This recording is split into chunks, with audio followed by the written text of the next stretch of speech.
Oke, jadi penanganan banjir ini bukan hanya berhenti cuaca reda, lalu barang bantuan masuk, tapi bagaimana setelah Ya, itu? itu masih banyak persoalan. Jadi sungai itu kan harus kemana alurnya. Sekarang ini kan setelah ngendap, yang tadinya dalam jadi dangkal. Lah Iya, kalau dangkal kan nanti meluap. Iya. jangan-jangan Atau rumah. dibikin dindingnya lagi. Jadi banyak persoalan-persoalan untuk mencegah dampak banjir yang kemarin ini. Banyak masih. Jadi karena itu luas penampang sungainya jadi kecil, itu kan nanti banjir. Jadi terpaksa dalemin atau dindingnya ditinggikan kan, dibikin tanggul. Dan ada possibility mungkin area yang contoh warga ini tinggal di area A karena kejadian ini struktur tanah tidak layak, dia tidak bisa kembali ke area itu ya.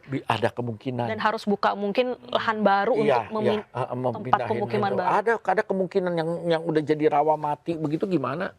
Ya kan sungainya pindah. Iya. Jadi Tiba mereka kembali rumahnya udah jadi sungai. kemungkinan itu tetap Kesulitan. akan ada dah lokasi per lokasi, kita nggak bisa secara umum. Tetapi intinya selesai masalah tanggap darurat lah istilahnya ya, masih banyak kerjaan yang harus diberesin. Banyak. Jadi memang ada yang rumahnya sama sekali hilang ya. Iya. Nanti kalau yang rumah hilang ya dibangun, mungkin Pemda pasti udah mikirin, nah udah jangan tempat itu lagi lah, atau tempat yang mungkin kena banjir pasti udah dipikirin lah. Pasti. Kalau kita lihat di Jepang sendiri kan sungainya sebenarnya kecil tapi tanggulnya tinggi sekali. Ya tanggul dan bantarannya luas ya. Jadi sampai itu ada anak-anak main di situ. iya kalau Iya. kita lihat kan itu bertingkat ya. 2 tingkat, dan kalau musim biasa-biasa ya Pak, tempat bermain itu. bermain. Tetapi untuk darurat pada waktu ada badai itu dikosongkan untuk itu air lewat sementara, untuk air lewat. Itu jadi kota-kota seperti Kyoto itu di tengahnya lewat sungai. Itu kalau lagi taifun, wah mengerikan sebetulnya, Iya. hampir menyentuh jalan itu. Tapi karena kesiapannya itu Ya, karena korban bisa diminimalisir ya. ya, tapi tidak nol. Tidak nol. Tidak nol. Setiap taifun korban jiwa tuh ada aja. Ya kan? Setiap biar segitu canggihnya ya, korban jiwa tetap ada. Tapi ya nggak berpuluh-puluh, Nggak beratus. 1, 2, ada yang ketimpa reklame, ada yang mobilnya ketimpa ketimpa pohon dan Telat sebagainya. menyelamatkan diri kan. Ada aja, selalu ada aja. Oke, Pak, sekarang tuh yang menjadi perdebatan kan masih seputar gelondongan kayu yang mengalir, lalu juga mungkin banyak yang berasumsi bahwa bahkan ada gerakan ingin membeli lahan seperti itu. Ini kan jadi debatable antara fungsi ekonomi dengan fungsi ekologi. Bagaimana caranya supaya ini bisa balancing, Pak? Menurut Bapak? Ya sebetulnya itu kalau tata ruangnya dipatuhi dan diikutin ya semuanya, kan bikin tata ruang tuh nggak sembarangan. Tata ruang Ya mau daerah mau daerah. provinsi nasional itu sama aja. Semua itu melalui perdebatan dan pemikiran yang panjang sampai diputuskan. Artinya setelah misalnya ini jadi tambang or perkebunan apapun atau HTI ya, itu ada lagi standarnya. Standarnya harus mengikuti standar ini, standar ini.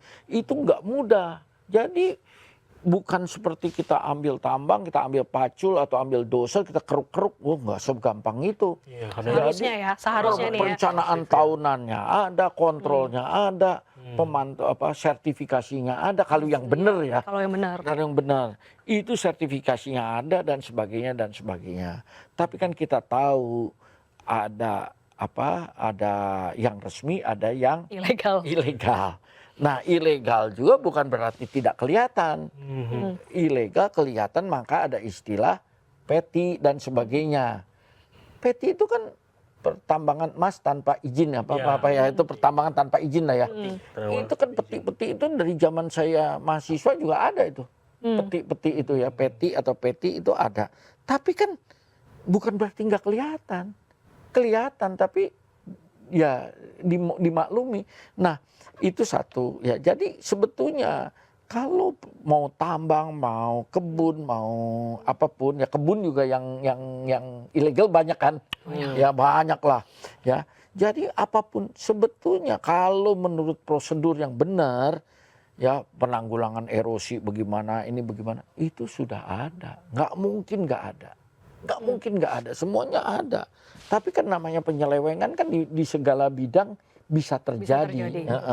Dan itu sangat sulit karena kita kan luas sekali. Iya, kontrolnya juga. Kontrolnya itu loh. Sebetulnya kalau dipikirin sih dipikirin, pasti standar sama semuanya. Kalau misalkan kita ngelihat pasca bencana nih, apa sih yang harus dilakukan pemerintah dari jangka pendek ke jangka panjang nih? Jangka pendek mungkin ngurusin korban dulu deh ya, karena banyak yang kalau jangka pendeknya kan pasti yang paling sederhana itu kan yang korban tuh harus cepat diselesaikan. Jangan sampai kita dengar ada orang yang masih kelaparan dan sebagainya. Itu mengerikan dengarnya di negara udah maju kayak gini ya. Akses harus ya dengan cara apapun bisa ditolongin lah ya. Itu rencana pendeknya dan saya kira pemerintah sangat mengerti. Nah, jangka panjangnya gimana? Jangka panjangnya itu kita tuh harus edukasi itu loh. Bahaya ini tuh bukan hari ini datangnya. Edukasi ini tuh sama seperti kita kena tsunami Aceh. Tsunami Aceh Tamparan itu keras ya. sebelum ada kejadian tsunami Aceh, kita ada tsunami di Flores atau di timur ya. Tetapi kan dampaknya seperti cuma diomong-omong aja ada tsunami, tapi kita nggak pernah terbayang ada air setinggi pohon kelapa. Ya, tapi buat masyarakat di sana kan mengerti. Tapi karena secara nasional tidak, makanya ketika ada bencana tsunami di Aceh, begitu air surut orang berbondong-bondong ke laut ngambil ikan. Iya, karena surut ya, karena belum tahu. Surut. Ya, Aceh. Padahal itu bahaya sekali kan. Jadi gitu karena tidak mengerti. Tetapi sejak tsunami Aceh ya bukan cuma di Aceh, di seluruh pantai ada jalur-jalur evakuasi. Di pantai masih jalur. Ya. Kemarin baru jalur gempa atau jalur tsunami, mungkin nanti ada jalur evakuasi banjir. Paling enggak nyawanya diselamatkan dulu. Ya, jangan sampai nyawanya hilang gitu loh. Jadi itu yang paling minim dan terus pelan-pelan diperbaikilah tata kelolanya.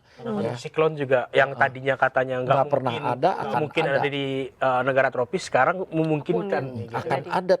Jadi kita jangan menganggap ini cuma sekali ini. Kita harus menganggap bisa jadi datang lagi supaya kita bersiap. Iya, ini untuk mitigasi ya, bukan nakut-nakutin gitu kan. Iya, bukan nakut-nakutin sama sekali. Jadi kita kalau ada apa yang harus kita lakukan. Yes. Kita baca komentar dulu. Yuk, ini silakan. di TikTok dari Nuhi RN. Kebuka live yang lain. Untuk memulihkan kerusakan alam butuh waktu 1 generasi. Bener nggak itu?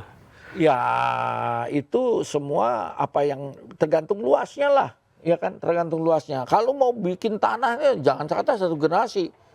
Seabad pun nggak akan jadi tanah. Apalagi kalau tanah yang udah tererosi misalnya ya, udah kegerus, terus kita pengen balikin ke tahun 40, nggak bisa. Apalagi tadi mungkin fungsi ekonominya masih terus berjalan, kan, juga tidak akan pernah. Jadi kita nggak boleh terlalu ekstrim begitu ya, bahwa intinya kan kita ini daratannya tidak luas, daratannya nggak luas. Jangan kita pikir kita negara benua, kita negara kepulauan.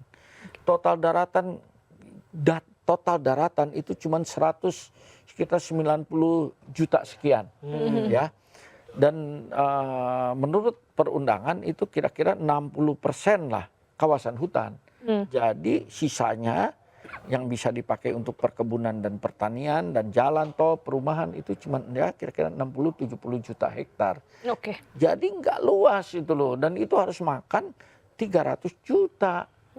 Ya kalau kita bilang Cina penduduknya 1 miliar, ya luasnya seujung ke ujung, ya kan, seujung ke ujung. Kalau kita kan memang luas, tapi daratannya sedikit, laut semua ya. Jadi kita harus pinter-pinter lah memanfaatkan bahwa ada bahaya, kita harus mitigasi lah, hati-hati gitu.